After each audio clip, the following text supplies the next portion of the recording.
prone to be proud, swift, doesn't really forgive, basically a bitch.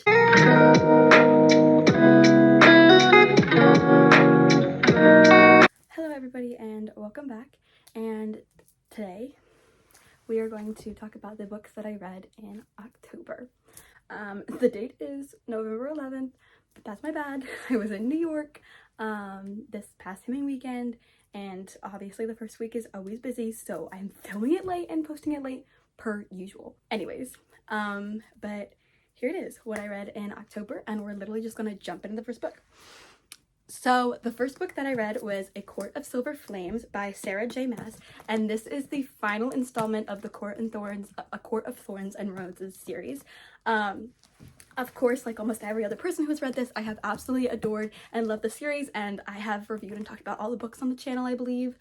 I really did love the series, but this book is not about my two favorite characters, Feyre and Rhys. This book is about Feyre's sister, Nessa, and Cassian, who is basically brothers with Rhysand. So this is their love story, and it's obviously a very thick one. And all the other books in this series, especially the little novelettes, like A Court of Starlight and A Court of Rings and Ruins, it alludes to Nessa and Cassian have a little bit of a relationship, a little bit of tension, or something going on there that is not normal for acquaintances given their situation. So it's always alluded that something is sort of kind of there, but obviously, per usual, Nessa pushes people away.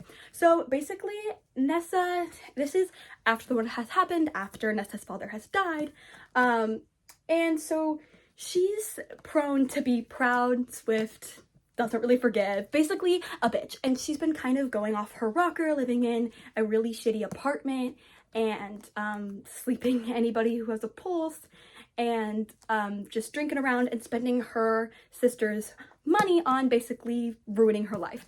And so Feyre has had enough and brings her in to permanently live in the Night Court until she puts her life back together and stops destroying herself. Cassian is basically just there to, the way I like to phrase it is babysit Nessa. So, but the funny thing is that Cassian is the person who ignites her temper and other things in her more than probably anybody else in the Night Court, or anyone else in the world if you really wanted to put it like that.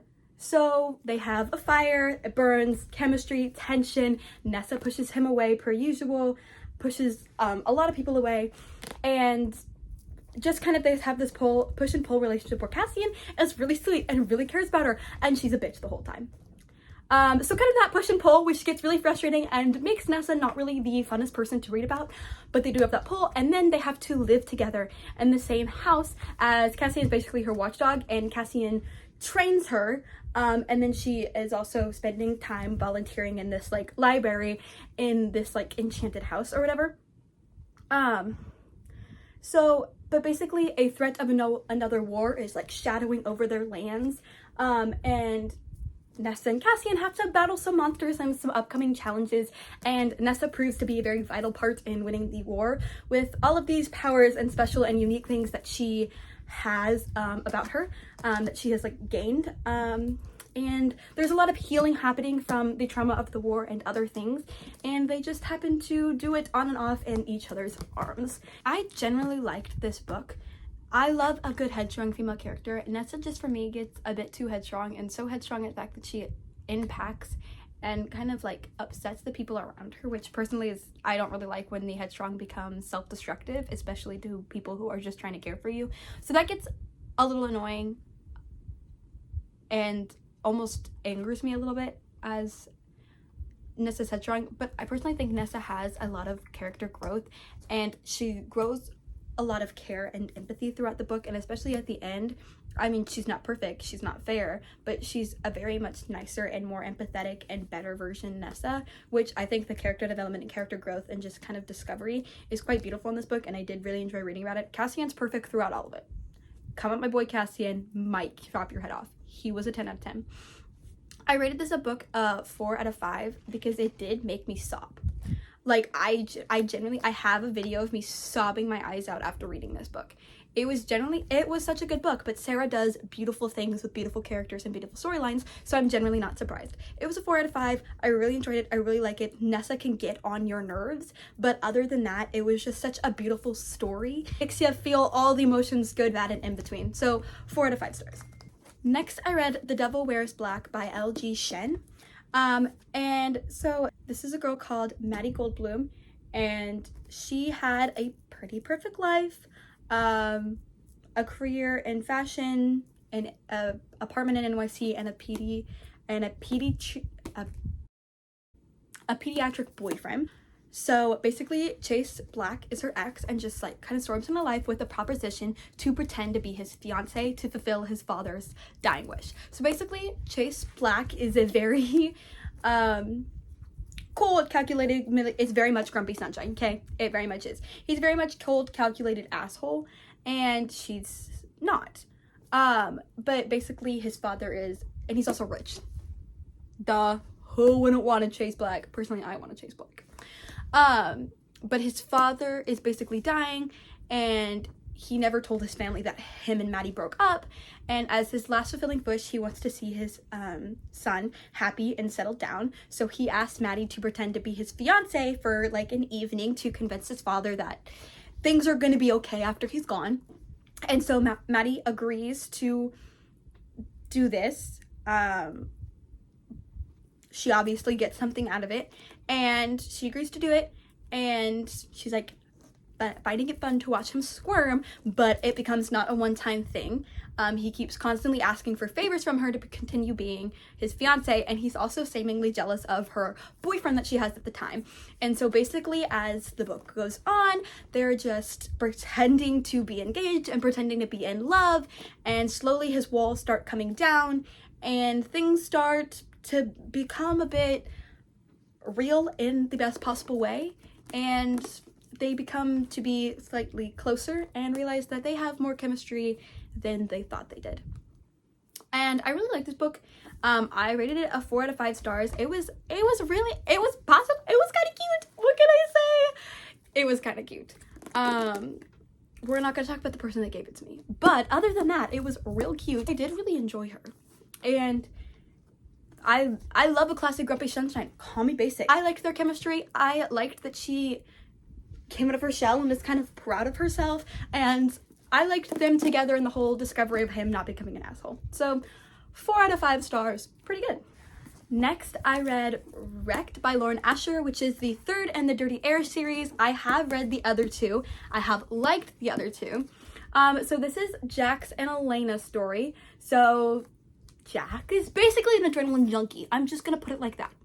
Also, he's a drug addict, so he's addicted to a lot of things. He's adrenaline junkie, but he also does kind of a lot of drugs and partying, and let's just say his reputation is not the best at the moment, being known to be a player and a partier, and he's an F1 driver, so he's in the public eye and kind of needs the publicity level.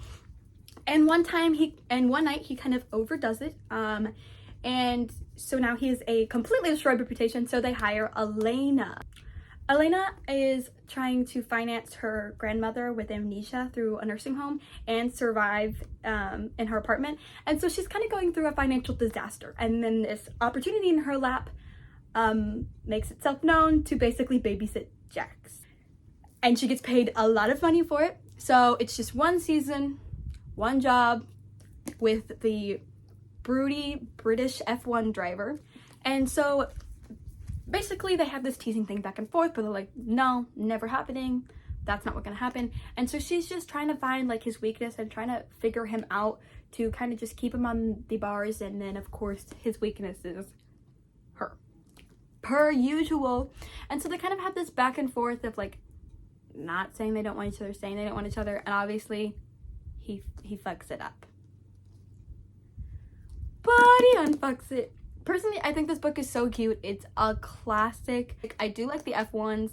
I remember I loved Throttled to like the ends of the earth, and so I'm getting into the F1 books. It had a lot of cute little moments, and personally, I really liked Elena, and I am always focusing on the boy. Jax was very interesting. I kind of kept forgetting he was British. Not gonna lie to you. But it was kind of similar to all the other ones, but, you know, a little different. and I generally just liked it. There's not too much to talk about. I read it and liked it. 4 out of 5 stars. We're kind of going on a streak here with the 4 out of 5 stars, which blows my mind. So next I read Throne of Glass by Sarah J Maas. I'm the Sarah J Maas girly through and through. Who isn't? So this is the first in the Throne of Glass series, and so basically it's a world where there's no more magic, and this assassin is called on by the king, basically win her freedom. And so a bunch of people have these things called champion, and she's the prince's champion, aka the king's son. She's his champion in this competition. And so basically it's just a competition where you just have to survive a bunch of tasks. People who are left will end up dueling, and the person that wins is the king's champion. And basically the king's champion is just a person that does basically the king's bidding, and basically blackmail and dirty work and all that kind of stuff. So if the king's like, go kill this person, you can't ask questions, you kill them. And if they catch you and you're like, who are you sent for, you can't say the king. So it's basically that kind of thing. Basically just the king's own personal murderer hitman. And so that's basically what she's fighting to do, and she'll be the king's hitman if she wins. She'll be the king's hitman for I think 4 years, and then she will have complete freedom. Her name's Selena, and so the prince will kind of like provoke her. They have this kind of like bantering thing because he has this weird fascination with her. And then she has the guard, like the captain guard, who's friends with the prince but has to like keep watch on her, and they have this weird on and off chemistry. And then she like befriends this princess from another world, and their friendship is really cute. They're very strong female powerful characters, and they are one of the best duos I have ever read about. So really just had to highlight that there because I thoroughly enjoyed every single conversation and every single time they attacked another man. It was generally so funny and so good. Love their banter. Iconic duo. But Selene finds that her competitors are dying mysteriously, not through the task. They are mysteriously disappearing and dying in really weird and messy, horrible ways. And so Selene kind of finds some secrets about the castle and a certain monster that lies within. And it kind of threatens to destroy her whole entire world, basically. Her and the prince do have a little thing, but her and the captain are there's something going on there. By the end of this book, she is not officially with anyone, so that will continue in the rest of the series. So really looking forward to that. But this book is not really based on romance. It's barely mentioned. It's mentioned, obviously, because I just mentioned it, but it's not really a highlight or a center of the book. It's mainly just about Selene and the world and getting through the challenge and all the competitors and all that stuff, and all the other relationships she has with other people. So found it really interesting. 4 out of 5 stars. It's a good start to a series. I put the other series on my Christmas list because I really want to read the rest of them, and we're still on our 4 out of 5 grind. So thoroughly enjoyed 4 out of 5. Last but not least, I read Maybe and Another Life by Taylor Jenkins Reid. I feel like I've seen books from her before. I don't know if I've read them, but we did read this one. So this is such an interesting take on a romance novel. It's a romance novel, but it has such an interesting take that I never would have thought of, or like never saw coming. But it kind of just answers the question that we all have, is that what if questions. What if I did this? What if this happened? What would be different if this, like, you know, when you ask that person, like, if we could go back and change one thing, would we never happen? Like, kind of those kind of questions, and those kind of like, what if this happened, like this, did this one decision change the whole course of my life? That is what this book basically tackles. And so basically it's a split of 2 worlds. And so at the age of 29, Hannah Martin has no idea what she wants to do. She's been like traveling and moving different places and literally has not planted roots anywhere since leaving LA like a while ago. But she's back in LA and she's staying with her best friend Gabby until she's kind of on her feet and like figured out job and everything. And so to celebrate her first night back in LA, her and her friend Gabby go out to a club and they're celebrating, and then she sees her ex-boyfriend who's like she's still slightly in love with and keeps contact with, Ethan. And so basically they see each other, they talk, and then Gabby asked her if she wants to go home. And so she's basically, and then Ethan asked like, oh no, you can stay out later, I'll take you home. She has this proposition. Should she go home with Gabby or should she go home with Ethan? And so basically that's when the book splits and shows what would happen if she goes home with Gabby, and shows what would happen if she stayed out and went home with Ethan. And so basically it's just a split world of how that one decision completely changed her entire life, and just a complete storyline of the convenience of each decision. And so each of the storylines develop in completely opposite directions with so many other consequences, and almost everything is completely different. And it just kind of raises the question of, like, is our life determined by chance? Is anything meant to be? Like, is there such thing as a soulmate? But Hannah in each universe thinks she has found her soulmate. And it's just such a cool take, because both romances on both sides, like both relationships and both of her universes, are so cute and so beautiful, and the stories are just like so fun and cute to read, and they would be great if they were on their own, but they're two separate storylines of one decision she made one night. It's absolutely wild. It's absolutely crazy. I love the take on it, and I just love the multiple realities and kind of just the questions it poses and the storylines she gave us, because Hannah's a really cute character. I generally just like reading about her life and the way she banters and everything. And just like seeing her different storylines of that one decision is so cool, and the many possibilities that we could have.